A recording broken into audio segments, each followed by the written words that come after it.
மதிப்பும் நாகரீகமும்.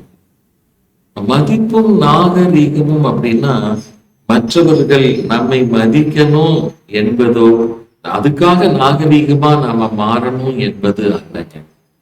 நல்லா ஒரு விஷயத்த ஆழமா கவனிச்சுக்கோங்க.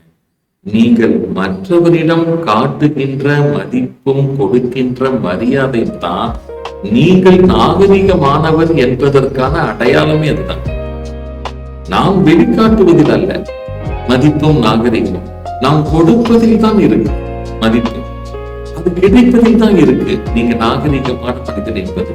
அதனால எப்பொழுதும் சின்னவங்களா இருந்தாலும் பெரியவங்களா இருந்தாலும் நண்பனா இருந்தாலும் எதிரியா இருந்தாலும் உறவா இருந்தாலும் பகையா இருந்தாலும் அவங்களுக்கு கொடுக்கின்ற மதிப்பு மரியாதைய நீங்க குறைத்து விடாதீர்கள். எப்பொழுதும் அவங்களுக்கு அதிகமான அன்பையும் மதிப்பையும் மரியாதையும் வழங்குங்கள். ஆத்ம நமஸ்காரங்கள். வாழ்க வளர்க.